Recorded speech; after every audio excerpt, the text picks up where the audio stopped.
Bom dia, edição da Cor do Dinheiro do dia 30 de novembro do ano da graça de 2021. Antes de irmos ao programa de hoje, duas ou três notas. A primeira, para lhe perguntar se já viu e ouviu o Think Tank de ontem. Vale a pena, porque está ali o roteiro do que se pode passar em Portugal com um Portugal com futuro. Ou seja, se você quiser perceber o que é que o país tem de fazer nos próximos tempos, mesmo com um Parlamento fraturado, é ouvir o que o Jorge Marrão e o Joaquim Aguiar disseram ontem no Think Tank. Já agora, eu brinquei durante o programa duas vezes a dizer que o programa, os assessores do Rui Rio deviam pegar no programa e dá-lo a ouvir do princípio ao fim. E depois brinquei também a dizer que os assessores do Paulo Rangel deviam entregar-lhe o programa e obrigá-lo a ouvir do princípio ao fim. Mas hoje vou retificar o que disse ontem. Não é a brincar, é a sério. Ok? Você vai perceber durante o programa de hoje porque é que eu estou a fazer referência ao Think Tank. Segundo ponto da conversa de hoje é para lhe dizer que ontem tivemos uma coincidência entre o dia D e o Think Tank, por razões meramente circunstanciais. Não estou a pensar repetir a proeza nos próximos tempos, mas peço desculpa às pessoas que levaram uma barrigada de análise ontem. Terceiro ponto, lembrar que este canal tem uma parceria com o Prozis e, portanto, quando você for ao site fazer compras, escreve lá Camilo. É verdade, ainda continua a Black Week, até amanhã, acho eu, e, portanto, tem logo um desconto de 10%, ok? Agora sim, vamos à edição de hoje. E vamos à edição de hoje, vamos começar pelos avisos que a União Europeia fez ontem em Portugal e mais alguns países, mas em particular em Portugal, porque foi o primeiro a tomar decisões em matéria de restrição à liberdade de circulação dentro da União Europeia, nomeadamente com a história de certificado de vacinas mais teste. A Comissão lembra que os países não podem tomar estas decisões unilateralmente e que não se pode restringir a livre circulação.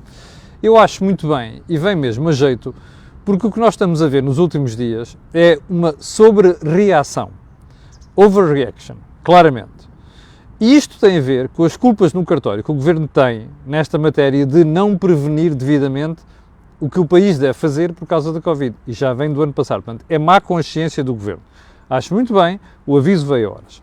Segundo ponto, a Caixa Geral de Depósitos ontem soubemos, ou melhor, a Caixa Geral de Depósitos soubemos ontem que vai entregar ao Estado 300 milhões de euros a títulos de dividendos. Dividendos, como você sabe, é aquilo que uma empresa entrega aos seus acionistas depois de apurado o que ganhou e descontado aquilo que é canalizado para coisas como, por exemplo, cobrir buracos e por aí adiante. Se nós formos contabilizar o que a Caixa já entregou ao Estado nos últimos anos, este valor supera 1.000 milhões de euros, ok? Eu preferia, a Caixa está muito bem gerida hoje em dia pelo Dr. Paulo Macedo, é bom que se diga isto, mas eu preferia que a Caixa guardasse este dinheiro para fazer face a alguns esqueletos no armário que ainda tem. Non-performing loans, NPLs, ou seja, crédito mal parado e coisas do género.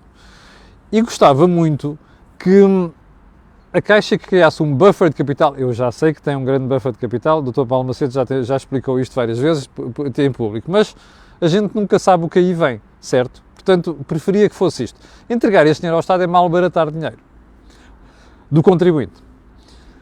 Ponto seguinte, Marcelo Rebelo de Sousa, Presidente da República, vetou a lei da eutanásia.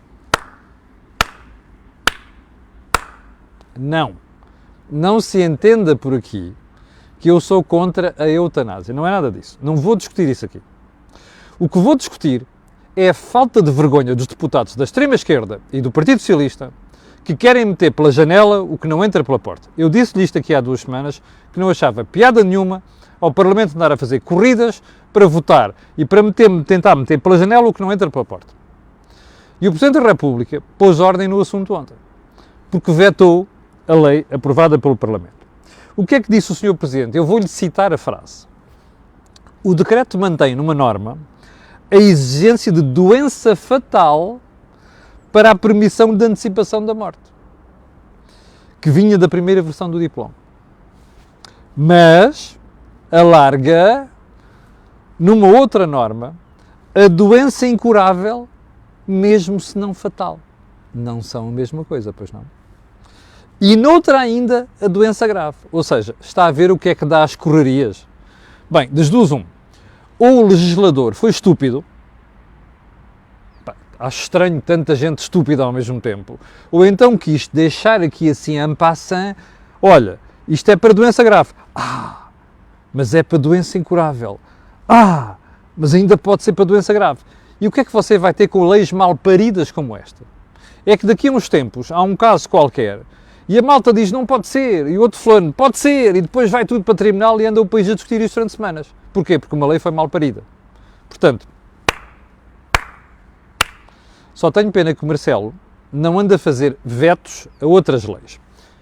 Faites la liaison. Só um pormenor. O deputado do Bloco de Esquerda, o chefe do grupo parlamentar, já veio lamentar e considerar cínico este veto. O Pedro Filipe Soares faz lembrar aqueles tipos que vão contra uma parede, ficam com uma noda negra e depois põem-se a insultar tudo à volta. Não! Quem provocou a noda negra foi ele. Já agora, tem noda negra, dói, põe iridoide, ok? É aquilo que eu digo aos meus filhos. Quando batem com a mãozinha ou com o braço em algum sítio, ficou negro, põe iridoide, passa, ok? Alivia. Ponto seguinte. A nova variante da Covid-19 e o correr atrás do prejuízo. Ontem, afinal, já se descobriu que já há uma série de malta contaminada. Meus amigos, vamos lá deixar de exageros e de tretas. Quando estas coisas acontecem, aparecem os primeiros não sei quê, já aquilo está disseminado. Não foi assim no ano passado, com a Delta. Eu já tinha a Delta, andava a DGS a dizer são 90 casos, são 92 casos. Bullshit. Aquilo está disseminado. É assim que acontece. É inevitável. É óbvio que é inevitável. Com fronteiras abertas é tudo inevitável. O que é preciso depois é minimizar, não criar pânico, não é? E ter estruturas hospitalares preparadas para isso. Está a ver qual é o problema? É esse. Martas Temidos, Antónios Costas e gente do género. É difícil depois fazermos face às pandemias com aquilo que fizeram à SNS. Percebe? Bom, o novo banco decidiu executar Luís Filipe Vieira 7,6 milhões de euros. Até que, enfim, estava a ver que não. É que depois tudo isto vai parar ao Fundo de Resolução. Quando não vai parar ao Fundo de Resolução, os bancos têm perdas, depois aumentam comissões para os clientes. Doutor António Ramalho, felicito, finalmente, ok? Eu sei que isto chega ao António Ramalho. Bom, vamos então para um assunto que eu não queria falar. Eu gostava mesmo de deixar de falar do Rui Rio, da liderança do PSD, mas ontem ouvi duas entrevistas, agora uma coisa, aos assessores de Rui Rio. Pá, não se dá duas entrevistas a dois canais diferentes no mesmo dia. Capixa? CNN de Portugal e SIC Notícias. Eu retirei várias coisas, não vi a entrevista toda, vi uma das entrevistas, não vi toda, devo dizer. E a uma certa altura o jornalista pergunta assim, então mas o que é que vai ser das pessoas que não estiveram contra si, que não estiveram consigo, que estiveram contra si por causa das listas? E Rui Rio disse que acha difícil que quem esteve contra ele depois queira estar nas listas. Mas depois apressou-se a dizer que não vai haver uma limpeza étnica. Eu não quero fazer juízos de valor, nem antecipações, nem previsões. Mas há duas coisas que quero dizer sobre isso. A primeira é remeter para o think tank toda. Uma das coisas que o Joaquim Aguiar explicou, com aquela vantagem de ter sido conselheiro de 3 presidentes da República, foi o que aconteceu com a Aliança Democrática e foi o que aconteceu com outros líderes de partidos. Que, nomeadamente, em vez de fecharem a cerca à sua volta, abriram a cerca, inclusive a gente que tinha estado contra si. Sá Carneiro, e mais, alargou até a gente da área do próprio Partido Socialista, a Aliança Democrática. E deu outros exemplos. Bem, eu espero que Rui Rio, que é uma pessoa que tem uma tendência muito grande para se fechar, e nomeadamente não integrar quem o critica, aprenda alguma coisa. A sério, os assessores do Rui Rio, mostrem-lhe o trabalho de ontem, as explicações do Jorge Marrão e de Joaquim Aguiar. Porque ele às vezes tem aquela tendência de que houve uma pessoa, parece que acreditou, mas depois volta sempre para o seu umbigo. E o seu umbigo não diz-me nada de bom, porque ele tem tendência a detestar quem o critica. Não sou eu apenas que digo isto, ok? Inclusive quem está ao pé dele sabe muito bem do que estou a falar. Porque é que eu trago isto hoje aqui? Primeiro, os Açores do Rui Rio que o façam ouvir o que o Jorge Marrão e o Joaquim Aguiar disseram ontem sobre incluir, ok? Alargar a base de apoio. É muito importante para ele, não é para mim, é para ele. Em segundo lugar, dizer que estarei aqui para testar ou para analisar o que ele vai fazer. Porque ainda me recordo de Pedro Passos Coelho, que teve contra si Paulo Rangel ter escolhido Paulo Rangel depois para liderar cabeça de lista. Ainda não me esqueci disso. E não me esqueci do Sá Carneiro. Era miúdo, mas lembro perfeitamente disso. Portanto, os partidos não ganham eleições fechando-se. Os partidos ganham eleições apoiando ou integrando quem, inclusive, não está de acordo ou não esteve de acordo com certa liderança. Poderemos ter critérios mais seletivos, mas não podemos deixar de fazer isso. Cá estarei para falar sobre esse assunto, ok? Segundo ponto.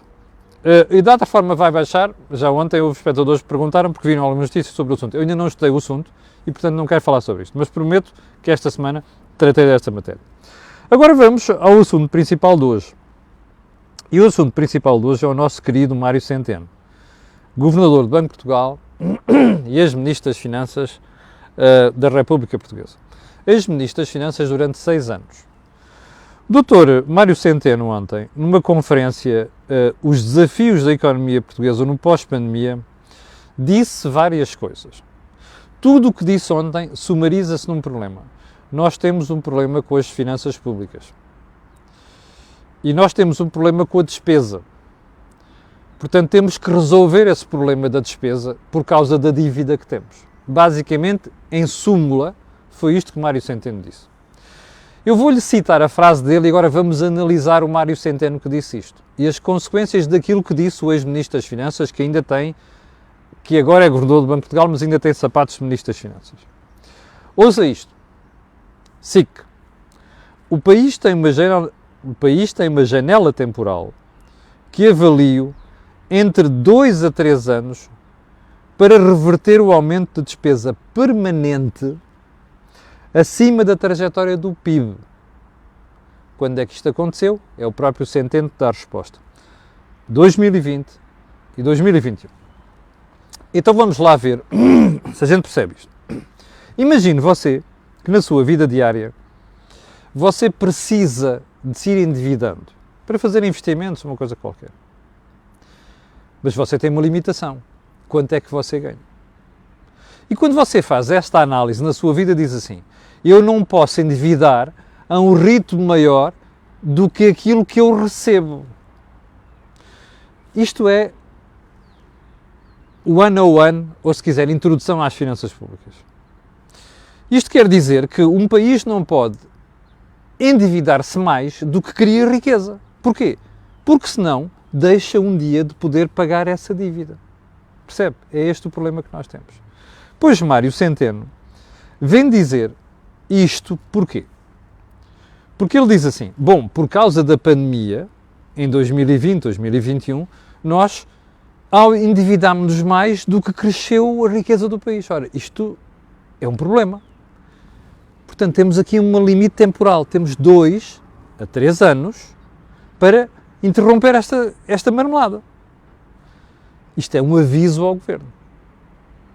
É certo que ele, como foi o Ministro das Finanças, a seguir vem logo fazer assim um avisozinho. Pois, é que isto não foi apenas um problema português. Durante a pandemia, a dívida aumentou noutros países da União. Qual é o problema? Dito por Mário Centeno, não é por mim. Mas nos outros países a dívida aumentou 13 pontos percentuais. Quanto é que aumentou em Portugal? 19 pontos percentuais.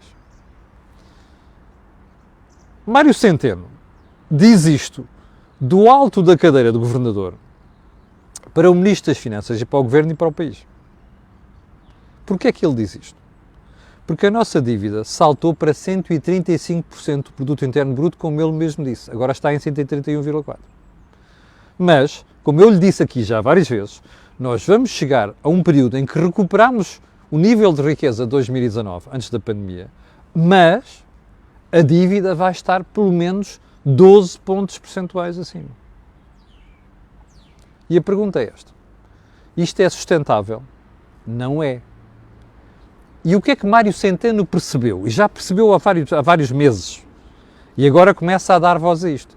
Ele já percebeu, com este nível de dívida, quando os juros começarem a subir, e nós já estamos nessa trajetória, vamos ter um problema de sustentabilidade da nossa dívida. Vamos ter um problema com as nossas finanças públicas. Ora, isto é a atitude de quem agora está ali e diz assim: eu agora vou sacudir a água de cima do capote. Porque eu não tenho nada a ver com aquilo. Já era governador quando, em 2020, 2021, isto começou a subir por aí acima e, portanto, eu tenho que fazer os avisos e limpo já o meu nome. Errado. E aqui é que é preciso pôr os pontos nos is. E porquê é que é errado? Porque o facto de nós não termos... É que aquilo que Centeno está a dizer é que nós temos um desequilíbrio estrutural com as nossas finanças públicas. Ora, este desequilíbrio estrutural já existia quando ele lá estava. E mais. Qual é o problema de Mário Centeno aqui?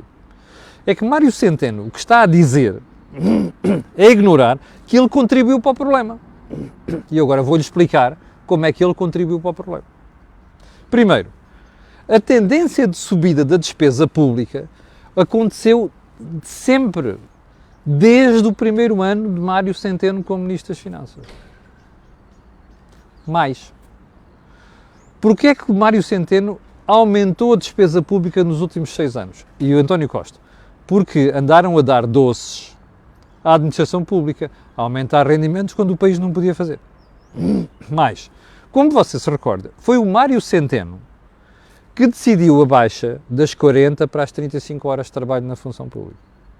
E o Sr. Mário Centeno, Ministro das Finanças, prometeu ao Presidente da República que não iria haver aumento de despesa. E o Sr. Presidente da República, lembro-me, e fiz referência aqui várias vezes na Cor do Dinheiro, lembrou-se de dizer ao país: mas o Ministro garante que não vai haver aumento da despesa pública. Mentira. E a execução orçamental dos últimos 4 anos mostrou que isto era uma mentira. E várias vezes perguntei aqui porque é que o Sr. Presidente da República não chamou à ordem o Sr. Ministro das Finanças. Bom, porquê? Você já sabe. Marcelo não queria ser impopular e não queria chatices. Portanto, está aqui a prova de que o Sr. Dr. Mário Centeno contribuiu para que o país não tivesse finanças públicas sustentáveis nos últimos 5 anos. E porquê é que isto é importante? Durante a pandemia era inevitável que a dívida subisse, é óbvio que era inevitável. Não é? Nós tivemos um problema grave, o país, o Estado precisou de se endividar para ajudar empresas e famílias. Mas o problema está aqui. Imagine você que nós tínhamos começado este processo de endividamento com uma dívida pública que valia, por exemplo, 105% do produto interno bruto e não 119%. A margem era maior. Portanto, isto significa que se nós tivéssemos começado com um nível de dívida de 105% e não de 119%, se calhar não estávamos agora com 131% do produto interno bruto de dívida, estávamos com 120%. Ora, isto tem uma cara, chama-se Mário Centeno. E, portanto, ele não pode aparecer agora a tentar sacudir a água do capote e a tirar a responsabilidade para cima dos outros, porque você já percebeu que nós vamos ter um problema com a dívida pública, já percebeu que o país vai passar por dificuldades, já percebeu que o país vai ser obrigado a fazer reformas, nomeadamente na parte orçamental. O problema é que ele não quer reconhecer que é culpa dele também. Isto é Mário Centeno vintage. Se você quiser, aquele erro de Passos Coelho, quando começou a dizer vem o diabo, não percebendo que com a atuação do BCE o governo estava safo, agora Centeno vai ter um problema. E se há título que se pode pôr a isto, não é vem o diabo veste Centeno. Percebem? É isto que quer dizer. Portanto, Centeno pode dar os pinotes que quiser, o flic-flac que quiser, o mortal encarpado de costas vai cair mal nisto. E eu vou ser um daqueles que vai estar aqui a lembrar que este senhor tem tantas responsabilidades nesta brincadeira como tem António Costa e como tem o atual Ministro das Finanças, João Leão. Bom, Isto é de uma indigência total. Só em Portugal é que estes senhores fazem estas figuras. Bom, eu vou deixar o programa de levar pessoas para o interior, que é um rotundo fracasso, era a manchete do JN de ontem, que eu não fiz referência, mas houve um espectador que me pediu para falar nesta brincadeira. Vou voltar a um pormenor que eu não disse ontem, que não falei ontem, e que tem a ver ainda com o PSD e com as eleições para a liderança. António Costa disse na noite das eleições que o PSD tinha um problema, que o Rui Rio tinha um problema, que vai ser unir o PSD, porque o PSD está esfrangalhado. É verdade, é óbvio, mas o problema de Costa não é este. Costa está a falar do PSD porque não quer falar do PS. António Costa tem um problema grave e precisa mesmo de contar uma narrativa agora diferente daquela que contou nos últimos anos. E isto é que vai criar um problema a António Costa. Primeiro ponto. Segundo ponto, António Costa sabe que se alguma coisa correr mal, aliás, que a situação no próprio Partido Socialista é uma situação muito frágil. E, portanto, ele tem um problema interno e está a tentar desviar as atenções do problema interno, chamando a atenção para os problemas do telhado do vizinho. Apenas isto. Eu vou para a frase da semana, que vem do CEO da Ryanair, Michael O'Leary, que diz assim: vamos ser maiores do que a TAP, mesmo sem ajudas estatais. Eu não sei se é verdade. Sei uma coisa, se isto se confirmar, é uma vergonha monumental para a TAP, ainda para mais que tem uma pipa de massa do contribuinte lá metida. E já agora, você lembra-se dos avisos que andei a fazer nas últimas semanas sobre a Comissão Europeia e a análise do programa de restauração da TAP? Já percebeu a chimbalau que a TAP vai levar com a história dos slots em Lisboa? Então aguarde. Bom, chegamos ao final do programa de hoje. Quero agradecer às 7.300 pessoas que estão em direto. Quero pedir a estas pessoas e outras que vão ver aquilo que peço sempre, que é colocarem um gosto e fazerem partilha nas redes sociais. E também já sabe porquê. Aquilo que houve aqui, não houve em mais sítio nenhum. Obrigado, com licença, e até amanhã às 8.